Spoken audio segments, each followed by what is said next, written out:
Bonsoir à tous et bienvenue à notre webinaire Lend a Hand. Nous sommes vraiment ravis de vous accueillir pour notre premier webinaire Lend a Hand France.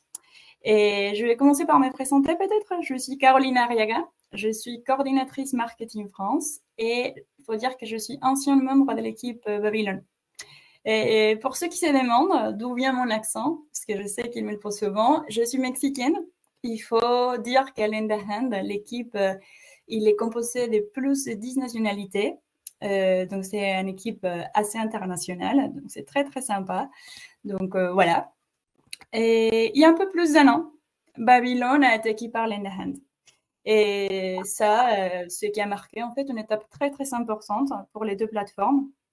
Depuis, de nombreuses actions ont été entreprises et la migration des comptes, évidemment, de plus de 20 000 personnes, des ajustements techniques essentiels et la mise en place de l'équipe Lend a Hand France, que j'aurai le plaisir de vous présenter bientôt.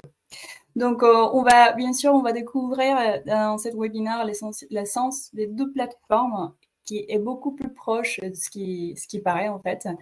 Et nous allons aussi découvrir quelques similitudes profondes entre Babylone et Lend a Hand, et notamment leur démarche pour changer le monde avec vos investissements solidaires et vos prêts dans les pays en développement. Donc, avant de vous laisser la parole à nos intervenants, je voudrais vous annoncer deux excellentes nouvelles pour la communauté. Nous avons désormais des prêts solidaires sur notre plateforme. Et ce sont des projets qui n'ont pas d'intérêt financier et qui sont pour l'instant uniquement réservés à la communauté babylonienne. Et la deuxième nouvelle, c'est qu'on a depuis quelques jours seulement, et le paiement par carte bancaire est maintenant disponible. Donc, on est super contente. Notre équipe a beaucoup travaillé pour y parvenir. Finalement, on a la carte disponible sur notre site. Donc, voilà, je vais commencer à présenter l'équipe. Parmi nous, aujourd'hui, nous avons le plaisir d'avoir Arnaud Poissonnier. C'est le fondateur, je pense que la plupart d'entre vous les connaissent, c'est le fondateur des Babylone, qui va retracer l'histoire de la reprise des Babylone, évidemment, par Lend a Hand. Donc, bon, bienvenue et bonsoir Arnaud. Merci Carolina, bonsoir à tous. Ensuite, on a Olivier Dubary. Lui, c'est le responsable des pays en France. Lui, il va mettre en lumière les valeurs et la mission partagées par les deux plateformes. Donc, il va nous expliquer un peu plus après. Bonsoir, Olivier. Bonsoir, Carolina. Bonsoir tout le monde aussi.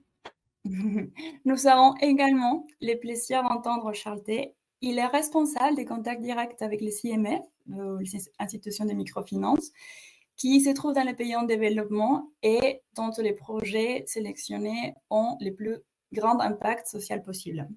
Donc, Charles va nous expliquer en détail notre processus rigoureux de sélection des institutions de microfinance. Et de même, un petit peu plus après, vous allez voir une démonstration d'un investissement sur la plateforme Lend a Hand.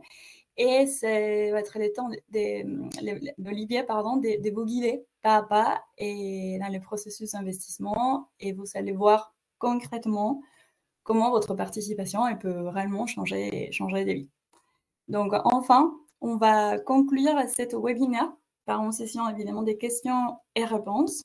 Donc, c'est l'occasion de clarifier tous vos doutes. Je vous rappelle qu'il y a une petite... vous pouvez poser toutes vos questions en bas de l'écran. Il y a un point d'interrogation. Donc, vous mettez toutes vos questions tout au long de notre webinaire et on va essayer, s'il y en a beaucoup, on va essayer de sélectionner et faire une petite sélection en fonction en fait du temps qui nous reste. Donc, voilà.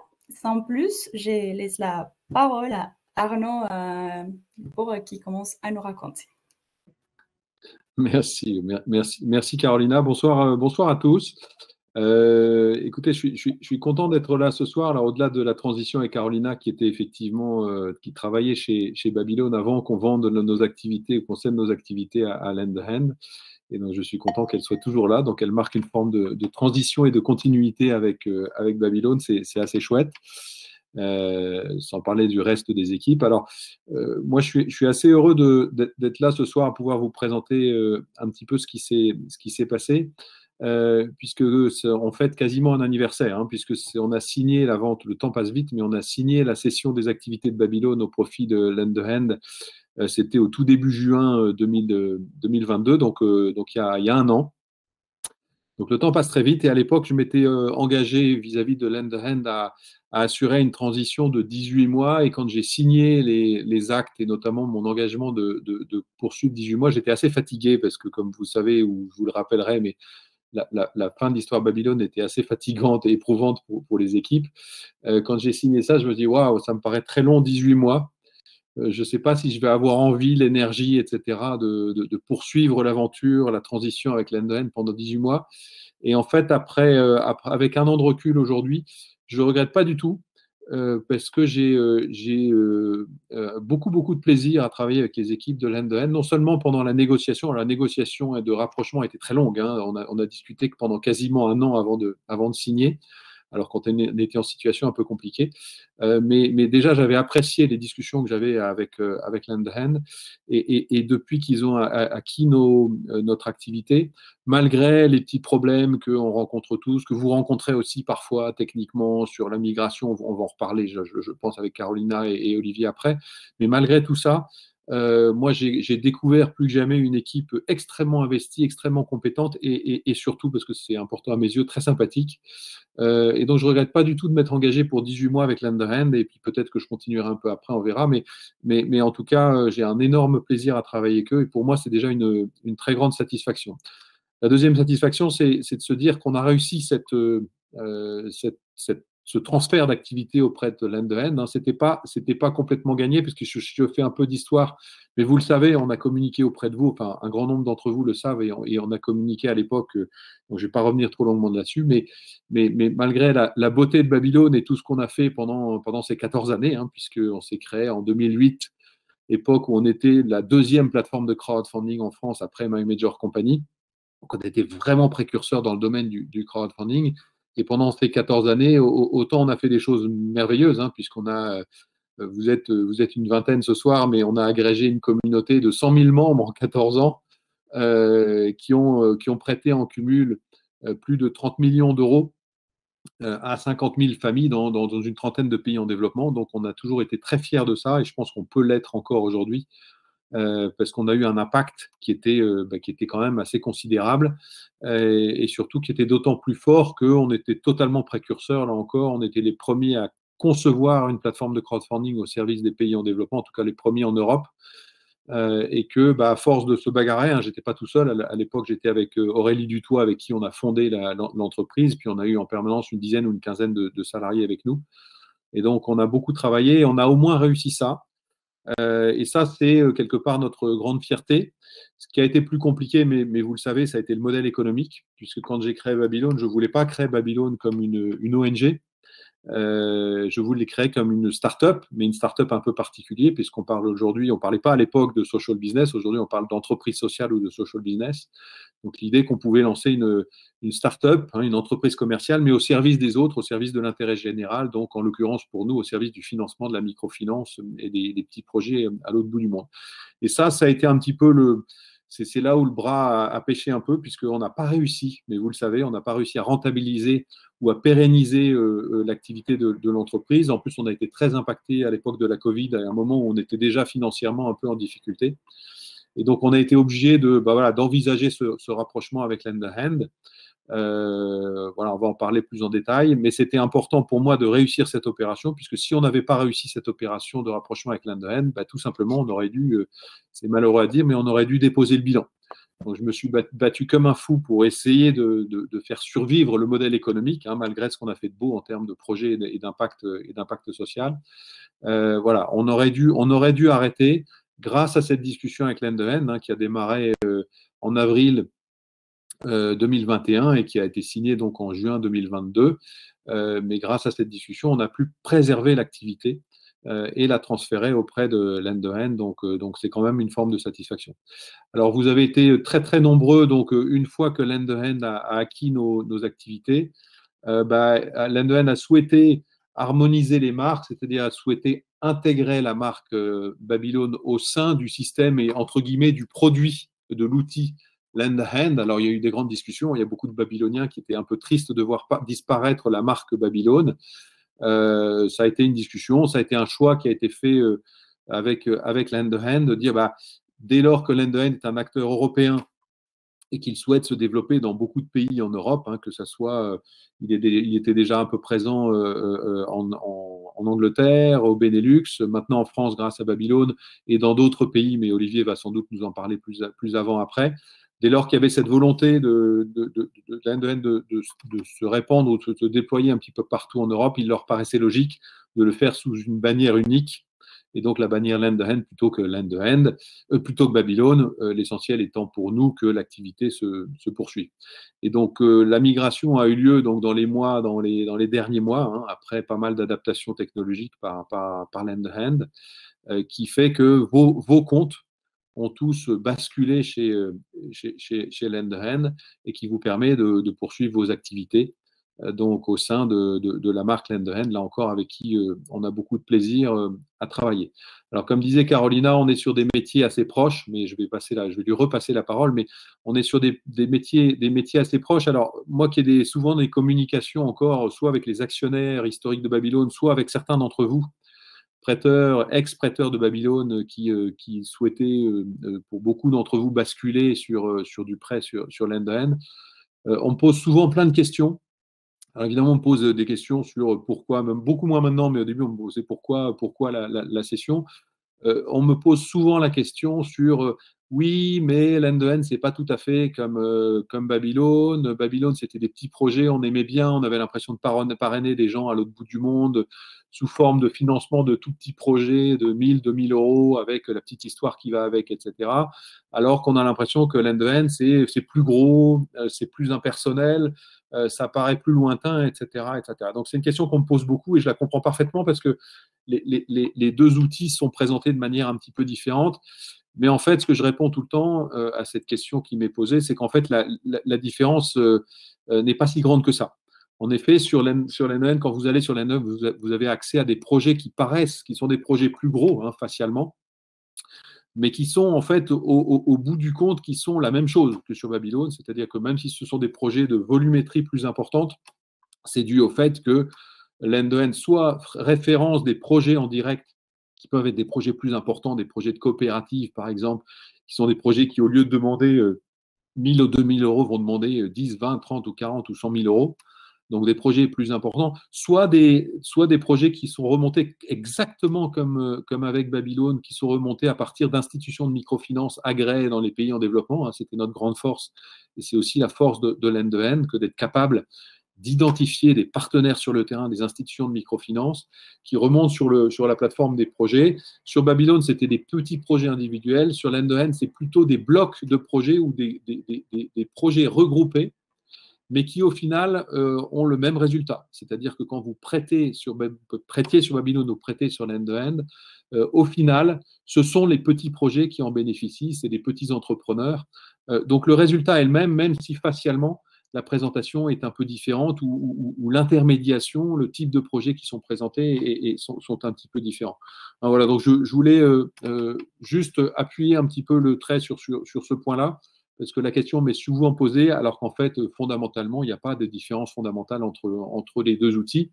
La différence fondamentale étant que sur Babylone, et c'est la deuxième question qu'on me pose souvent, le prêt sur Babylone était un prêt solidaire, donc un prêt non rémunéré. Donc, on était plutôt dans une démarche philanthropique, alors que sur Land Hand, on est sur ce qu'on appelle du pure impact investing, donc du prêt rémunéré qui permet d'obtenir une rémunération. Là encore, on en parlera sans doute après. Il n'y a pas une très grosse différence de modèle entre le prêt solidaire et le prêt rémunéré. Et au final, les bénéficiaires, l'impact social vont à des petits projets à l'autre bout de la chaîne. Voilà, je ne veux pas m'étendre trop longtemps parce que je peux être très bavard. Là encore, je suis très heureux d'être avec vous et une nouvelle fois, et je répondrai avec plaisir à vos questions tout à l'heure, et je repasse la main à Carolina. Merci en tout cas. Merci beaucoup Arnaud, on t'a remercié. C'est vrai que c'est très inspirant, même à titre personnel, d'entendre toujours parler, et évidemment, c'est une bonne poursuite. La reprise de Land Hand pour tant des années d'efforts. Donc, on va continuer, comme Arnaud disait déjà, parce qu'en effet, cette acquisition fait beaucoup de sens. Donc maintenant, c'est Olivier, qui va nous expliquer un petit peu plus en détail les similitudes entre les deux plateformes, peut-être avec Arnaud aussi, qui nous a déjà avancé un peu. Voilà, bonsoir à tous. Alors, merci Carolina, merci Arnaud aussi de toutes ces précisions. On va les voir peut-être plus en détail maintenant, une par une, si vous voulez bien. Carolina, si tu peux, merci. Donc, alors d'abord la mission. La mission, bon, vous le savez, c'est lutter contre la pauvreté. C'est ce qui nous anime, c'est ce qui anime à Babylone. Voilà, par l'inclusion financière, et dans les pays émergents. Ces 3 points-là, c'est les 3 piliers de la mission qui ont tous les deux Babylone et l'NDN. Donc là-dessus, aucun souci. Ensuite, l'impact recherché, puisque on cherche à avoir un impact positif donc dans ces pays. Là encore une fois, on va retrouver des similitudes frappantes, à savoir les objectifs de développement durable de l'ONU. Et plus précisément même certains qui étaient cités sur Babylone, qui sont cités aujourd'hui également sur l'NDN, mais c'est donc pas de pauvreté, zéro faim, l'égalité des sexes, l'énergie propre et abordable, travail décent, les inégalités réduites et les mesures relatives à la lutte contre le réchauffement climatique. Donc ce point-là, c'est encore une fois un matching parfait. Enfin, c'est autant pour l'NN que Babylone. Les moyens pour y arriver, donc financer les micro-entrepreneurs locaux par le financement participatif, encore une fois, égalité, j'allais dire, entre les deux plateformes. On se sert d'une plateforme de crowdfunding pour financer les entrepreneurs dans les pays émergents. Donc là-dessus, tout pareil. Enfin, les pays d'action, donc Arnaud en parlait, on travaille principalement les pays émergents, c'est généralement situé à peu près dans les mêmes zones, mais on a beaucoup de pays en commun entre Babylone et l'NDN, notamment en Amérique latine, en Asie et en Afrique. Voilà, qui sont les principaux. On commence à en avoir en Europe centrale aussi un petit peu. Au niveau des outils, alors c'est là où ça devient intéressant, c'est que au niveau des prêts solidaires, donc Babylone avait les prêts solidaires, l'NDN a commencé en faisant du prêt rémunéré. Aujourd'hui, on vient de mettre en ligne les premiers projets de prêts solidaires. Donc là, on a vu qu'on a tiré l'expérience des remontées des Babyloniens, mais aussi c'était, je pense, une appétence de la part du public de vouloir juste prêter et se faire rembourser. Donc là, on est plus effectivement dans la philanthropie que dans l'investissement. Et à contrario, comme nous, on avait commencé par les prêts rémunérés, Babylone, Arnaud, qui avait monté Babylone Impact, justement, parce que tu avais compris aussi l'intérêt des prêts rémunérés, malheureusement, donc un peu sur le tard peut-être. Mais aujourd'hui, il se trouve que voilà, aujourd'hui, on est également à égalité puisque les deux plateformes font finalement maintenant, enfin, Babylone le faisait et l'NDN le fait, prêt rémunéré et prêt solidaire. Voilà. Ensuite, les appuis locaux, donc comme l'a dit Arnaud, les deux plateformes utilisent les IMF, et ce qui est logique d'ailleurs, on se repose beaucoup sur les IMF sur le terrain, parce que c'est eux qui vont chercher les prêts, parce que c'est eux qui vont chercher les remboursements, c'est eux qui travaillent localement pour accorder les prêts, parce qu'ils connaissent aussi les zones géographiques, et voilà, c'est leur métier. Donc le petit plus, c'est que nous, chez l'NDN, on a des prêts en direct, principalement sur de l'agriculture, donc comme le disait aussi Arnaud tout à l'heure, par coopérative, Café Pérou par exemple, on est un exemple. Mais on a également des plateformes de prêts digitaux, et ça, je trouve ça très intéressant aussi, qui justement permettent d'accorder des prêts très très rapidement et sans trop de justificatifs, ce qui permet l'accès à des petits prêts très faciles et en plus digitalisés. C'est-à-dire que comme ils sont tous équipés de technologie, on pense que même là où il n'y a pas d'électricité, non, ils ont des smartphones et ils ont des applications pour obtenir des micro-prêts, en fait, ce que faisait Babylone. Donc ça, on travaille avec ces gens-là. Alors effectivement, et comme l'a très bien dit Arnaud tout à l'heure, on peut trouver ça complètement différent et c'est moins sexy. C'est vrai que nous, présenter un projet à 100 000 euros avec, qui plus est, des intérêts, on n'a pas ce côté affectif et de voir la personne et se dire tiens, moi je vais aider cette personne-là qui a besoin que de 3 000 euros.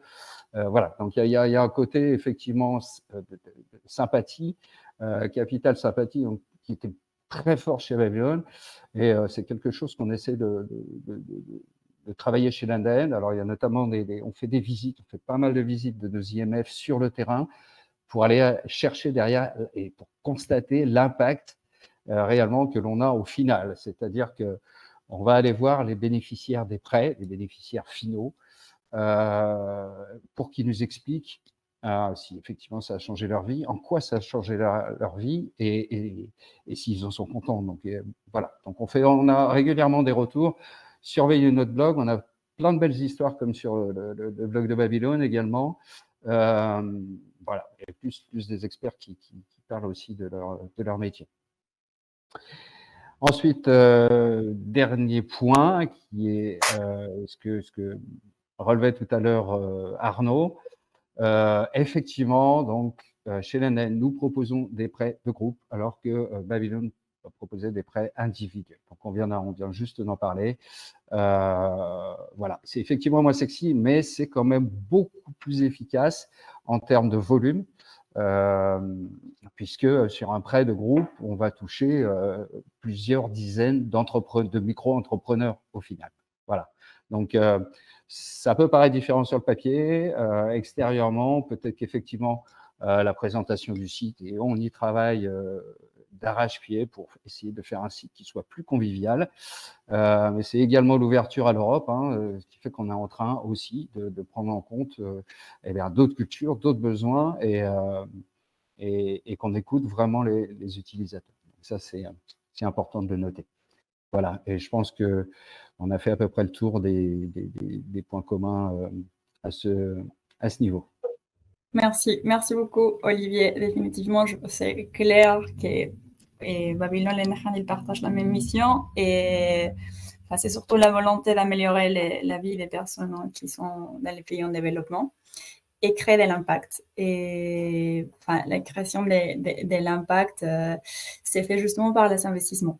Les investissements, ils vont être contrôlés par des processus très stricts chez Lenda Hand. Et donc, Charles, il va nous parler un petit peu plus en détail. Donc, je laisse la parole maintenant à Charles.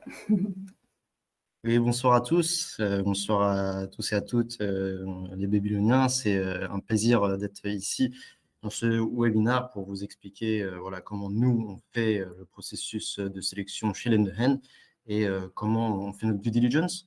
Alors, pour ceux qui ne sont un peu moins familiers, qu'est-ce qu'une due diligence?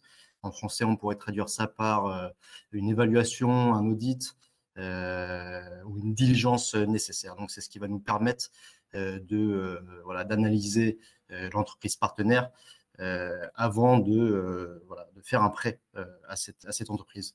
Et donc, on a un processus qui est qui est assez similaire à celui de Babylone. C'est un processus qui est rigoureux, qui est approfondi et qui est similaire aussi au processus de sélection et de due diligence d'autres fonds d'impact investing qui commence tout simplement par un premier contact. Donc, juste pour vous dire, le processus de sélection dure entre 4 à 7 mois. En fonction du dossier, ça peut être plus ou moins long.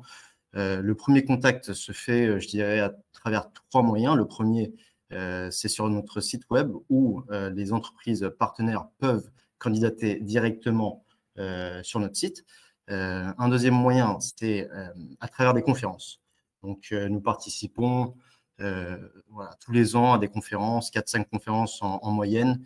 Et on fait des conférences dans les secteurs divers où on travaille, c'est-à-dire le secteur de la microfinance, le secteur de l'agriculture et le secteur des énergies renouvelables.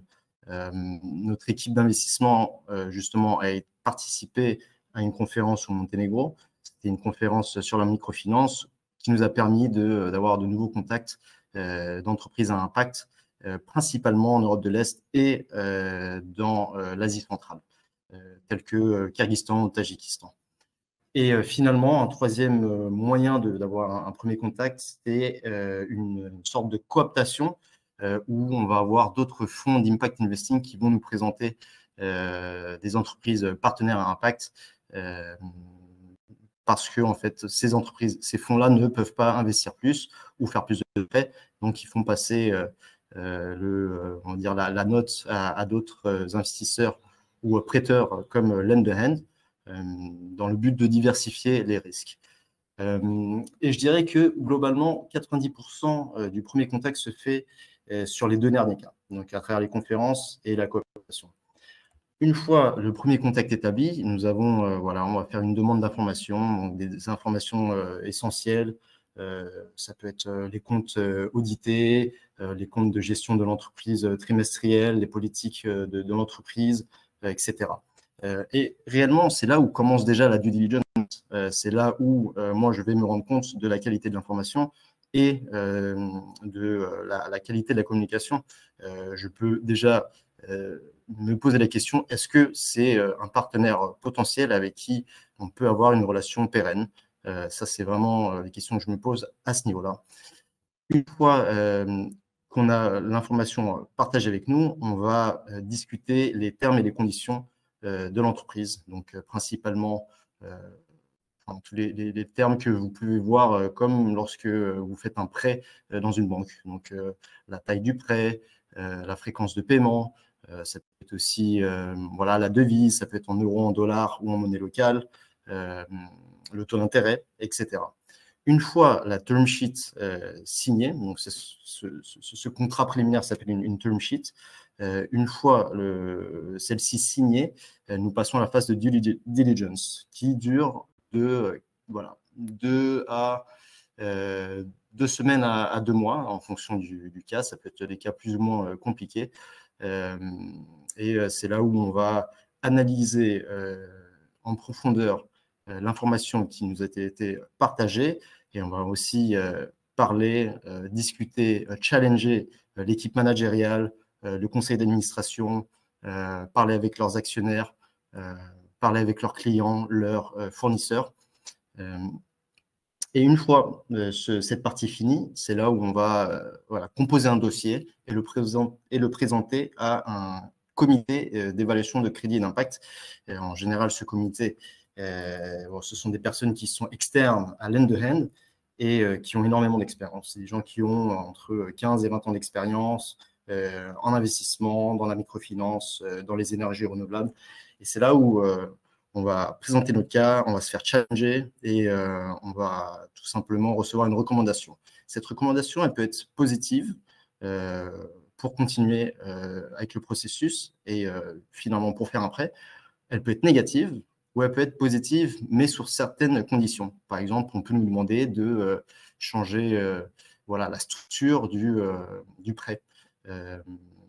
Et donc, c'est vraiment important pour nous d'avoir ce comité, car il nous permet d'avoir une vision un peu moins biaisée, disons. Une fois le comité voilà, passé, disons, nous établissons le contrat par notre équipe légale, et ensuite, l'équipe marketing va nous aider à publier ces projets sur le site Lend a Hand. Ensuite, nous aurons bien sûr un suivi qui se fait mensuellement, trimestriellement, annuellement. On peut peut-être voilà, continuer sur la prochaine slide. Ouais, j'aimerais vous parler de deux entreprises, deux études de cas sur lesquelles on pourrait se pencher rapidement. Voilà, je pense que vous êtes assez familier avec ces noms. Oumo, qui est une entreprise microfinance à impact au Tadjikistan. Oumo fait des microcrédits à des entrepreneurs ruraux dans le pays. Et nous avons Café Pérou, qui est un partenaire direct, qui était voilà, sur Babylon Impact à un certain moment. Donc, j'imagine que quelques-uns d'entre vous ont investi ont prêté à ces deux entreprises. Donc, on va regarder un petit peu, je vais vous expliquer un peu ce que je regarde moi lors de mon analyse, lors de ma due diligence. Premièrement, ce qui est très important, c'est de regarder l'équipe de direction, comprendre leur expérience dans la gestion, leur expérience dans la microfinance, comprendre la diversité du conseil d'administration. C'est aussi clé, car ce sont eux qui prennent les décisions les plus importantes, stratégiques et opérationnelles au sein de l'entreprise. Donc pour moi, c'est important d'avoir un conseil équilibré où on peut voir un membre de la gestion qui participe en tant que dans le conseil d'administration. C'est important de voir aussi quelqu'un qui fait partie des actionnaires, ainsi qu'un membre indépendant. Ça, c'est un premier point. Un deuxième point sur lequel je passe du temps, c'est comprendre les caractéristiques de l'institution microfinancière. Donc, comprendre si cette entité est régulée, si elle est régulée, quel type de reporting elle fait aux régulateurs, donc aux autorités financières du pays, comprendre un peu les politiques de l'entreprise qu'elle a et est-ce qu'elle suit ces politiques. Ça peut être des politiques de ressources humaines, des politiques de crédit, des politiques de gestion de risque, etc. Un troisième point qui, c'est assez évident, comprendre la performance financière. Donc, c'est important que cette entreprise soit rentable. Maintenant, on travaille avec des entreprises qui, oui, c'est important qu'elles soient rentables, mais on ne veut pas non plus qu'elles soient trop rentables. La rentabilité, c'est quelque chose d'important, mais on ne veut pas non plus qu'elle fasse trop de profit. Tout simplement parce qu'on veut un bon équilibre entre la santé financière de l'entreprise et l'impact. Et le taux d'intérêt qu'elle propose aux micro-entrepreneurs, c'est un point important d'impact. Si c'est un taux d'intérêt trop élevé, c'est assez dissuasif. Voilà, dans cette partie, on regarde aussi la qualité du portefeuille. Donc, par exemple, dans le cas d'Humo, où par an, elle fait des dizaines de milliers de microcrédits à des micro-entrepreneurs, combien de ces microcrédits sont remboursés à Humo? Donc, c'est ça que je vais regarder, ce qu'on appelle la qualité du portefeuille. Et voilà, on a aussi capacité de levée de fonds, donc comprendre à quel point il a de la facilité pour lever de la dette et du capital fonds propres. Et finalement, je dirais que les facteurs macroéconomiques sont aussi très importants et sûrement d'autres professionnels dans ce secteur se mettraient d'accord avec moi pour me dire que c'est le point le plus important, le risque le plus important que Humo a comme risque de non-paiement de sa dette. Et c'est le cas parce que le Tadjikistan est un pays qui, par le passé, a subi de nombreuses dévaluations de la monnaie. Je pense à 2014, je pense à 2022. Donc, une fois où cette dévaluation de la monnaie se passe, lorsque Humo fait un prêt à ses micro-clients en Somonie, et lorsque ces personnes-là remboursent en Somonie, et que la différence entre l'euro et le Somonie change, Humo ne pourra pas payer ce qu'elle doit en euros ou en dollars. Donc, c'est très important de voir si les institutions microfinancières couvrent ce risque de taux de change, ce qui est le cas. Je peux passer rapidement à Café Pérou. Donc, on a une analyse qui est similaire. La différence majeure, elle va être, par exemple, au niveau de la politique d'achat et de vente. Donc, je ne sais pas si vous le savez, sûrement pas. Le café est une denrée qui est tradée publiquement. Donc, ça veut dire que c'est comme une entreprise cotée en bourse où on va voir des fluctuations sur le prix du café et ça se passe tous les jours. Et en fait, ce prix-là est le prix sur lequel les acteurs dans le secteur du café vont se baser pour faire du commerce. Donc, c'est vraiment important de comprendre la politique d'achat et de vente de l'entreprise, comprendre à quel prix elle achète du café à ses petits producteurs, aux associations et aux coopératives de café, et à quel prix elle le vend. Et en fait, lorsqu'elle vend son café à des clients internationaux, elle fixe un contrat avec ce client-là. Maintenant, si vous avez un gestionnaire qui pense en savoir un peu plus que les autres et se dit que le prix du café va augmenter d'ici quelques mois, alors voilà, il va attendre. C'est ce qu'on appelle de la spéculation. Maintenant, voilà, s'il a raison, bah, il fera une marge brute plus élevée. S'il se trompe, il fera une opération, de la perte sur cette opération. Donc, c'est pour ça que cette politique d'achat et de vente, elle est importante. Nous, bien sûr, préférons travailler avec des entreprises qui ne prennent pas de risques et qui ne spéculent pas. Ouais, bon, peut-être que je peux m'arrêter là. On peut passer à la prochaine slide. Ouais. Et vous montrer un peu quelques photos des visites sur le terrain qu'on fait. Donc, on visite tout ce travail de due diligence. On le fait bien sûr sur le terrain. Donc, ce n'est pas toujours le cas, mais nous visitons en moyenne 1 à 2 fois nos partenaires par an. Ouais, comme vous pouvez le voir sur la photo à gauche, sur la droite où j'y suis.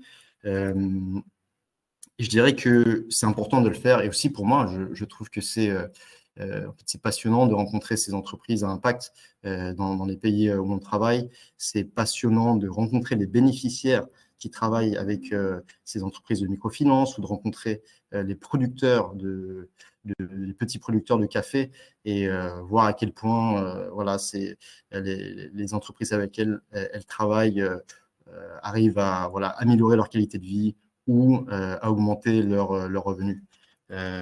Donc, j'espère que nous arrivons à faire passer un peu ce message et ce qu'on voit sur le terrain à travers notre équipe marketing dans nos blogs et d'autres vidéos. J'espère que vous êtes tout autant inspirés que je le suis. Voilà, c'est tout pour moi. Je vais repasser la parole à Carolina. Oui, merci beaucoup. Merci Charles pour ton intervention. J'ai voulu demander peut-être si, parce qu'ici on a plusieurs d'autres collègues en fait qui vont dans les terrains. D'ailleurs, on est envoyé, sélectionné de temps en temps pour que nous on voit en direct l'impact. Mais peut-être que toi, tu as fait plus de visites. Tu peux nous raconter une petite histoire qui t'a marqué d'un entrepreneur que tu as connu ou que peut-être tu pourras nous dire en quelques mots. Oui, bien sûr. Alors, je peux peut-être vous partager. Alors, j'ai été au Pérou il y a justement quelques mois, en septembre, où j'ai rencontré un de nos partenaires qui s'appelle Cori. Cori n'était pas proposé sur Babylon, seulement sur Lend a Hand.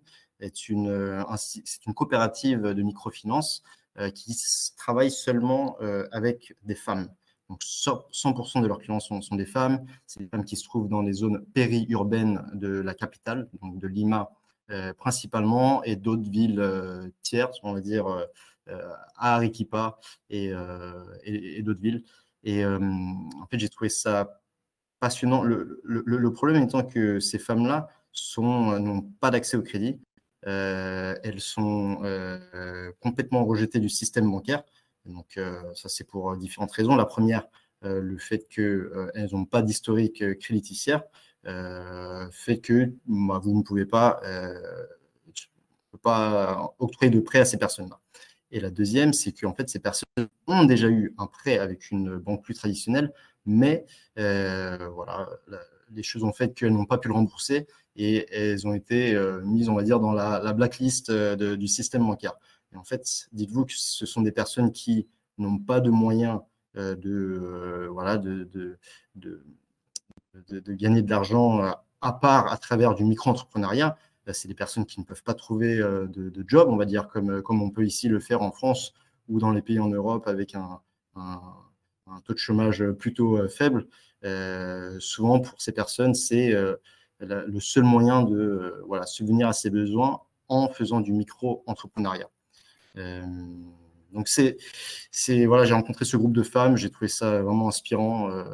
C'est un plaisir de les connaître et c'était très touchant. Super, merci, c'est clair et c'est toujours bien de savoir qu'il y a des personnes qui derrière toutes ces images et des vies qui sont qui sont changés grâce à nos investissements et à vos investissements. Donc, merci Charles encore une fois. Et bon, je vais céder à Olivier parce qu'il va continuer avec une démonstration de comment faire un investissement sur notre plateforme. Et puis, on reviendra après avec les questions. Donc, n'hésitez pas à poser maintenant votre question et on va essayer de trier ou de sélectionner. Voilà, je te laisse Olivier prendre la main. Merci Carolina. Alors, on va voir, en fait, ce que je vais vous montrer surtout la nouvelle page de projet. Donc, on l'a refaite, on l'a remise un petit peu, pas au goût du jour, mais on l'a fait de sorte que ce soit quand même plus pratique et plus, voilà, que la navigation soit plus fluide. Voilà, donc vous avez un projet, on va dire un projet en tête, un projet star du moment, on va dire, c'est où on est très proche effectivement de pouvoir clôturer le financement de ce projet-là. Et ça, c'est important parce que le prêt est véritablement remis à son destinataire le premier jour du mois suivant sa complétion. C'est-à-dire que dès qu'il arrivera à 100%, le premier jour du mois suivant, le prêt va véritablement démarrer. Donc ça, c'est quelque chose qui est bon à savoir. Faites attention aussi parce que c'est vrai que moi, enfin, les crowdfunders, donc les membres qui sont en Hollande et qui sont vraiment fans de l'end-to-end, les projets partent très très vite. On a vu, Carolina, je crois, la semaine dernière, un projet partir en quelques heures à peine. Donc, c'était... voilà. Donc, si vous avez des projets qui vous tiennent à cœur, des fois, faut pas trop hésiter parce que ça a tendance effectivement à partir assez vite. Alors, vous pouvez voir, on a identifié les prêts, les nouveaux prêts solidaires par la couleur corail. Donc, vous pouvez voir les prêts normaux sont voilà, comme vous voyez, Café Pérou, c'est un prêt rémunéré. Les prêts solidaires, c'est-à-dire sans intérêt financier, hein, bien entendu, eux sont véritablement bien identifiés. Ils sont voilà, cette couleur corail.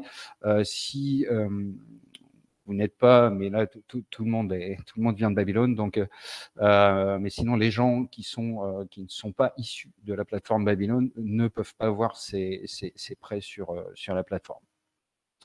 Alors, on va prendre un exemple. Par exemple, on va prendre le projet Serenifrise.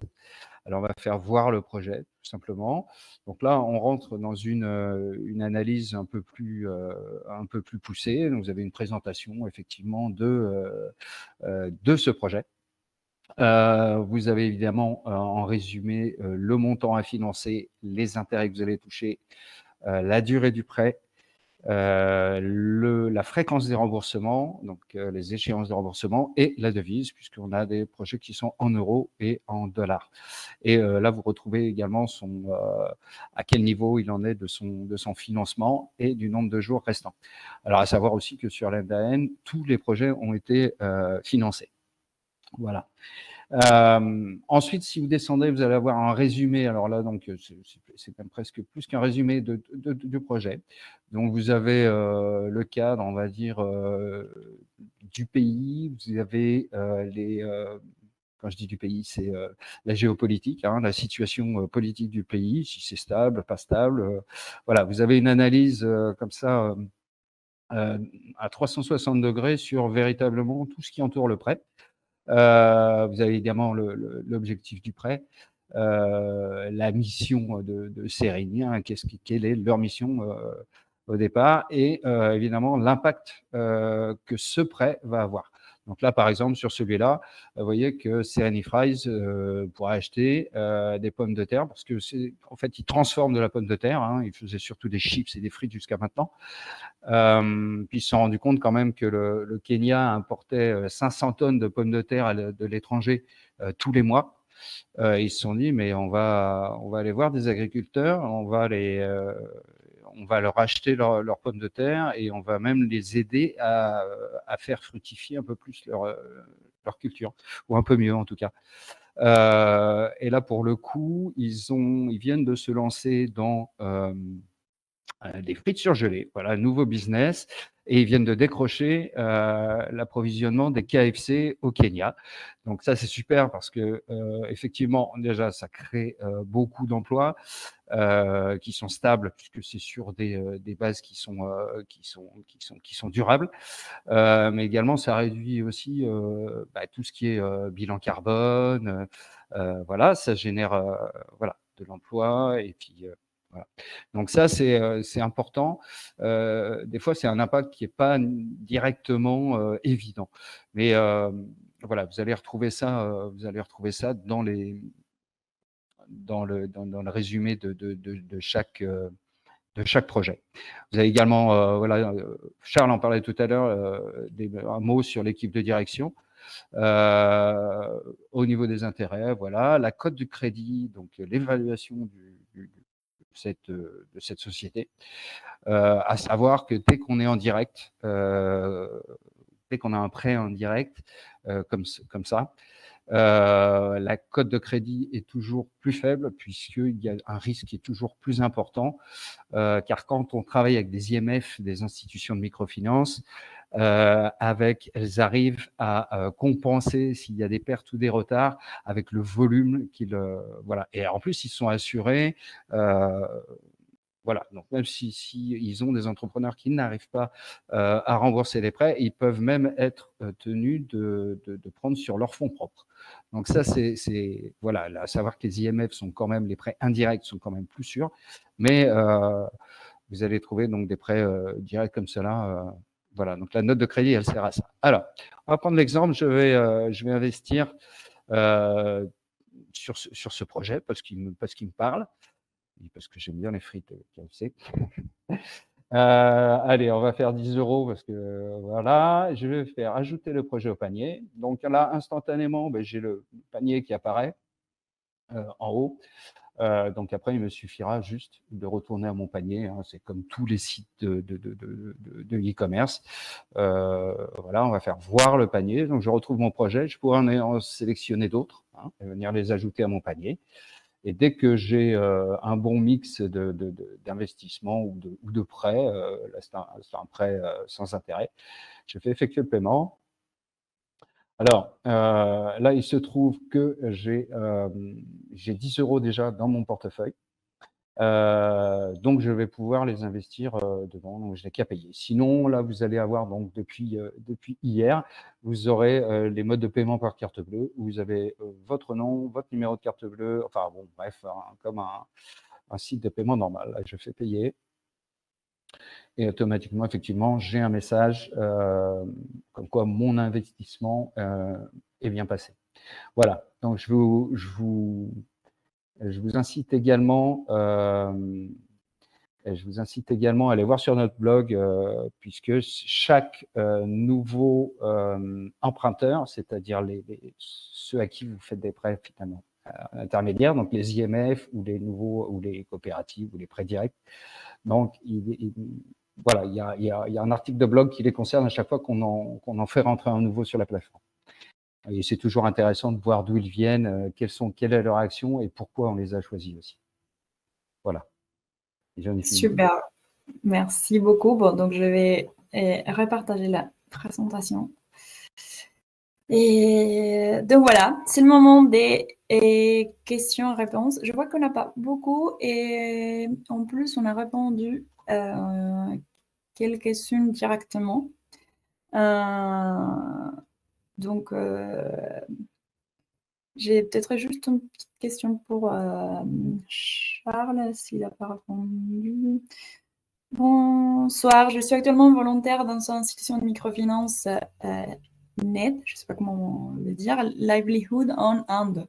Par quel moyen est-il possible d'entrer en contact avec vous après ces webinaires? Je vous remercie d'avance. Peut-être juste, on va vous donner voilà, les coordonnées de Charles ou l'équipe d'investissement. Peut-être Charles. Je vais partager mon email et ça se dit NID, Caroline. Ah, merci. Désolée. Donc, tu connais. Donc voilà, il y a Bruno aussi, mais Olivier qui a répondu. En fait, on n'a pas beaucoup de questions, à part si vous voulez voilà, profitez maintenant pour écrire ou sinon, vous savez, on a Eva qui est en charge de notre service clientèle, Customer Service, qui s'occupe de répondre plus rapidement possible à votre question. C'est vrai que pendant la migration, en titre de 3 mois, on était chargé par la quantité des demandes et des questions, mais maintenant, la période est un peu plus calme, voilà. Donc, n'hésitez pas et il sera très content de vous répondre. J'ai peut-être... bon, ça c'était... Carolina, il y a une question qui est revenue sur la difficulté d'utiliser parfois la plateforme. Ah, merci. Peut-être que vous pouvez rappeler dans le cadre de la migration ce qui s'est passé pour les Babyloniens avec leur compte et une fois la migration de leur compte, qu'est-ce qu'ils doivent faire pour s'ils n'ont encore rien fait pour être actifs sur la plateforme. Alors, ouais, juste une petite chose, parce que c'est une question qui est revenue souvent, ça c'est bien, oui. Justement, Arnaud, je rebondis dessus. Il y a pas mal de gens qui ont dit, mais sur Babylone, je pouvais investir, je pouvais mettre de l'argent comme ça, personne ne me demandait rien, je n'avais pas mon IBAN à investir, je pouvais prêter de l'argent sans qu'on me demande rien, j'ouvrais mon compte sur Babylone, c'est effectivement. Et nous, chez Lenden, c'est l'inverse, parce que sur Babylone, quand on voulait retirer ses fonds, c'est à ce moment-là qu'ils vous demandent votre IBAN et une pièce d'identité. Nous, on vous le demande tout de suite au début, après vous êtes débarrassé et du coup, vous pouvez gérer c'est de l'ordre de 24 heures pour faire vos déplacements d'argent, vos transferts d'argent, si vous voulez les récupérer sur votre compte, si vous voulez les réinvestir. Voilà. C'est un peu compliqué parce qu'il y a 2 types de portefeuilles. On a les portefeuilles de paiement et les portefeuilles électroniques. Les portefeuilles électroniques demandent un petit peu plus de documentation, hein, carte d'identité, les selfies, qu'on vous a demandé, le KYC, le KYC, comme on dit. Ça, c'est la législation alors européenne et malheureusement, et MangoPay, le fournisseur de services de paiement de Babylone, vous aurez demandé la même chose en sortie de fonds. C'est-à-dire, si vous aviez voulu récupérer vos fonds qui étaient sur Babylone depuis la plateforme Babylone, il aurait fallu également donner votre IBAN et vos... Voilà. Donc, le tout, c'est que nous, on le demande au début. On a une solution technique qui était trop pointue et qui, justement, a généré beaucoup d'erreurs en reconnaissance d'IBAN. Et encore une fois, voilà, c'est qu'on est aussi très, très attaché à la sécurité des données et des comptes. Donc voilà, mais on travaille là encore une fois, on est en train de travailler sur des solutions beaucoup plus simples pour pouvoir s'inscrire. Mais effectivement, dans la migration, c'est un cas extrêmement particulier que l'on n'a pas avec des gens qui s'inscrivent directement sur la plateforme. Donc ça a été techniquement, légalement et fiscalement extrêmement compliqué pour toutes nos équipes et voilà. Donc on a essayé de faire mieux. On est encore en train de travailler dessus, justement à l'amélioration du site. Je ne sais pas si j'ai répondu tout à fait à la question, mais je voulais rebondir sur ce que Arnaud voulait dire. Ok, bah, je pense. Question sur la perte de l'historique aussi. Oui, alors les historiques sont disponibles. Ah, Caroline, tu peux peut-être. Sur la perte de l'historique? Oui, les historiques, on peut fournir les historiques, donc sur demande évidemment. Oui, effectivement, on n'avait pas, c'est vrai. On les a migrés, sauf qu'on ne les a pas mis sur les comptes. Mais c'est vrai qu'il faut, c'est sur demande. Si vous voulez votre historique, on l'a. Il suffit juste d'envoyer un petit mail encore une fois à Eva. On va l'envoyer. Enfin, normalement, on a migré uniquement les soldes qui n'étaient pas payés. Donc voilà, mais l'historique qui était déjà entièrement payé, c'est fermé et voilà. Okay. Ça, si j'avais bien répondu. Ok. Oui, c'est bien, je pense qu'on a des éléments de réponse sur ça. Je pense qu'on n'a pas... Alors, je vois... Merci, je ne suis pas certain d'avoir retrouvé tous les fonds que j'avais investis sur Babylone. Donc, là-dessus, j'ai envie de vous rassurer. J'ai commencé peut-être, Olivier, si tu veux rebondir après. Mais rassurez-vous, on a vraiment migré toutes les sources. Ce qui est arrivé, en fait, c'est qu'il y a des CMF en tout cas dans certains cas, qui ont fait faillite à côté de Babylone. On l'a annoncé à l'époque, à un moment donné, chez Babylone, mais les sols n'étaient pas mis à jour dans les comptes de Babylone. Et il a été migré comme tel dans les comptes Lenda Hand. Donc, ça se trouve. Peut-être prendre un exemple, en fait. C'est-à-dire que les prêteurs voyaient toujours des sommes qui étaient en attente, ou voilà, ils les voyaient toujours dans leur portefeuille de Babylone, alors qu'elles auraient dû être enlevées. En fait, c'est en ça que ça n'a pas été mis à jour. Mais effectivement, les IMF qui ont fait défaut ont été publiés sur le site de Babylone. Je pense que d'ailleurs tous les membres ont vu passer ces informations, puisqu'elles étaient assez claires. Mais le système, lui, n'avait pas fait sortir ces sommes qui étaient supposées toujours en attente. Donc, en allant sur le récapitulatif de leur compte, les membres de Babylone pouvaient espérer des chiffres supérieurs, mais en fait, ils auraient dû être sortis à ce moment-là déjà voilà. Donc, effectivement, et heureusement, légalement, on n'a pas le droit de ponctionner de l'argent. Voilà, nous, ça s'est fait, il n'y a pas eu de prélèvement de fonds. Tout ce qui a été migré a été migré. Voilà, donc après, si vous avez de sérieux doutes sur, on peut creuser un peu plus, mais encore une fois, voilà, on a les traces auxquelles on a accès, nous, depuis la plateforme MangoPay, c'est-à-dire le fournisseur de services de paiement de Babylone. Nous, on a pris cet argent-là et on l'a bougé sur des comptes, voilà, mais on a tout bougé, quoi. Il y a une question, peut-être que ça vaudrait la peine Voilà. Y a-t-il des prêts qui parfois ne sont pas remboursés, même en passant par un IMF? Alors, taux de casse, le taux de défaut chez Lenda Hand est de 2,4% depuis sa création, ce qui est très, très faible. Arnaud, je ne sais pas si tu peux... si tu veux commenter là-dessus. En ce moment, on a des petits retards de remboursement qu'on peut constater effectivement. On a 6%, je crois, des prêts qui sont en retard. Mais en termes de défaillance, nous, en tout cas, chez Lenda Hand, principalement, il y en a eu, mais principalement sur des partenaires directs. C'est pour ça qu'on vous dit, attention, c'est plus risqué. Le direct que par les IMF. Et de mémoire, je ne crois pas, Charles, je ne sais pas si tu as l'info, toi, au niveau de nos emprunteurs des IMF, est-ce qu'il y a eu de la casse sur des IMF?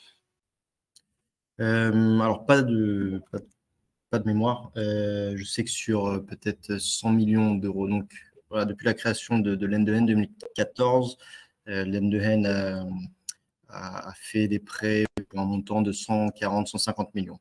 Sur ces 140-150 millions, je dirais que 2/3 sont des prêts à des institutions de microfinance. Sur les 100 millions, on a dû avoir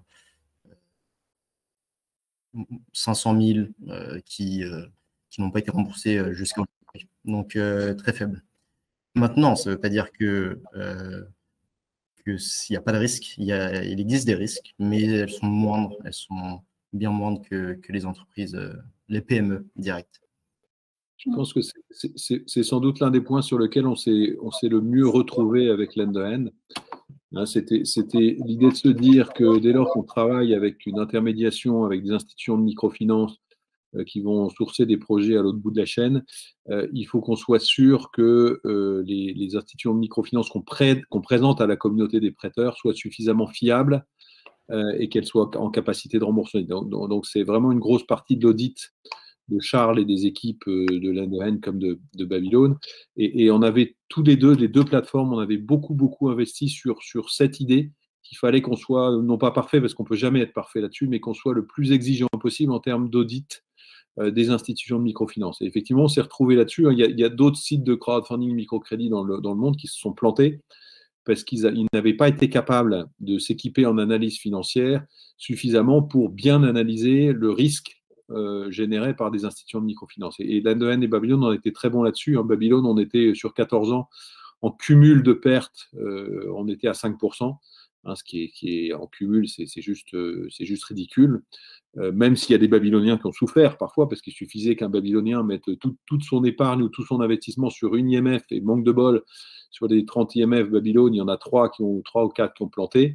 Donc ça pouvait faire mal dans certains cas, mais c'est vrai qu'en moyenne, c'est très faible, et on s'est retrouvé avec l'end-to-end sur cette exigence en termes d'audit, et ça, je pense que c'est la grande force des deux plateformes, et c'est absolument essentiel, parce que si sur des plateformes comme les nôtres, on se met à avoir 30 ou 40% de pertes, eh bien, ce jour-là, vous perdez la confiance des prêteurs.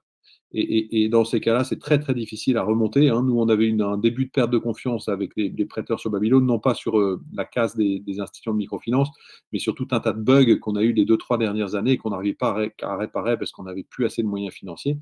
Ça avait abîmé un petit peu la confiance de certains Babyloniens. Et donc, nous sommes des plateformes qui sont fragiles à leur technologie, qui sont fragiles à leur capacité à bien auditer et à bien cerner le risque présenté par les projets qu'on met en ligne. Et donc l'end-to-end est très bon là-dessus, comme on a été très bon là-dessus, j'ose le dire, sur Babylone, mais encore avec cette petite nuance qu'Olivier précisait, hein, qui est qu'effectivement, on n'avait pas ça sur Babylone, ou très peu, la possibilité de faire des projets en direct, non intermédiés par des institutions de microfinance, ou dans ce secteur, hein, c'est ce qu'on appelle le secteur de la mésofinance, les risques sont beaucoup plus élevés. Et là, on a beau faire des audits dans tous les sens, etc. Ce sont des très beaux projets, hein, des coopératives, des entreprises à impact, etc. Mais en direct, et là, on est sur le risque de l'entreprise, hein, le risque de signature de l'entreprise. Il n'est pas du tout mutualisé comme on peut le faire avec une institution de microfinance. Et donc là, il y a des casses qui sont un peu plus importantes. Donc faut vraiment l'avoir à l'esprit quand vous investissez sur des projets en direct, sur une plateforme comme Lend-to-End, c'est que le risque est un peu plus élevé. Et là, on est plus sur des cases de 15-20%. Avec ce qui va en face, hein, c'est la loi du risque financier, c'est-à-dire que vous avez des risques plus importants, mais vous avez une rémunération plus forte, évidemment. Donc voilà. Mais sous cette nuance-là, c'est vrai que les deux plateformes sont bonnes. Ça élude jamais le risque, mais pour l'instant, ça se passe bien. Pour atténuer le risque, d'ailleurs, on conseille de la diversification des investissements. Ça, c'est comme notamment sur le direct, évidemment. Une règle de base. Voilà, pas mettre, comme tu disais, l'exemple que tu prenais tout à l'heure, de pas mettez pas tout sur un projet, parce que voilà. Donc l'idée, c'est vraiment de bien diversifier, et il y a le choix, il y a matière sur le site de l'ANN, puisqu'on a régulièrement 3-4 projets toutes les semaines. Enfin, je dis ça, j'exagère peut-être un petit peu, mais on fait en sorte d'avoir toujours voilà, un minimum de projets, et ça va aller crescendo. C'est-à-dire, on va essayer vraiment de poster de plus en plus de projets. Voilà. Okay. Je pense qu'on peut peut-être, là, on a pas mal, on a bien débordé, on peut peut-être passer à, sauf oui. si vous avez des questions, d'autres questions. Mais... Je pense que, ouais, de toute façon, encore une fois, n'hésitez pas, mais je pense qu'on a répondu à toutes vos questions. Donc, peut-être je vais essayer de faire un petit résumé de tout ce qui a été dit aujourd'hui par Arnaud, Olivier et Charles, sauf si vous voulez aussi à la fin ajouter quelque chose. Mais bon, je pense que vous avez compris la décision d'Arnaud d'avoir de continuer avec Lend-to-End, pas laisser tomber cet beau projet. Et donc, ça fait tout à fait sens pour lui de continuer. Donc, à la fin, les prêts rémunérés, un outil finance solidaire, en même titre que les prêts solidaires.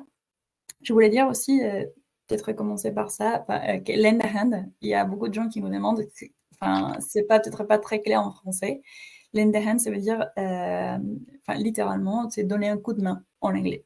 Donc, d'où les noms de l'entreprise. Et donc, voilà. Mais... Donc, on a aussi pu constater que la mission, l'impact recherché et évidemment les ressources et les pays sur lesquels Lend-to-End et Babylone sont présents restent les mêmes.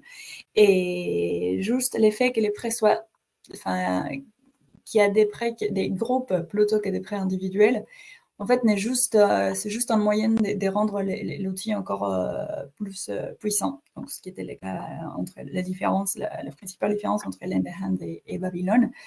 Et évidemment, nous avons aussi compris que les processus, comme Charles nous expliquait, des sélections des projets ou des IMF est extrêmement strict, rigoureux, mais que l'impact reste dans le cœur de notre métier. Et il est bien réel avec les visites terrain et avec, avec tout ce qu'on fait vraiment pour nos entrepreneurs dans l'autre côté du monde.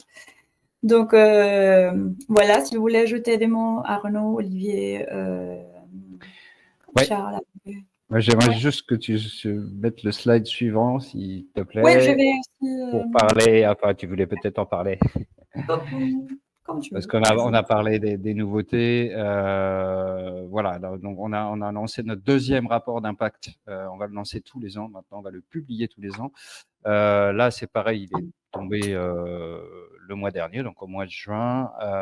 C'est un mini-site, hein, vous pouvez y aller. Donc, voilà, et ça permet de creuser un peu plus la question, de voir un peu plus nos actions sur le terrain et de voir aussi ce que l'on fait à travers un autre prisme. Donc, c'est intéressant d'aller voir, je vous conseille de le faire. Voilà, à savoir aussi que tous les participants, comme vous êtes inscrits de la vidéo, recevront un email automatique avec cette présentation dès demain, je crois, et un lien pour l'enregistrement si jamais vous voulez vous passer un passage de ce webinaire. Voilà. Et maintenant, je laisse le mot de la fin.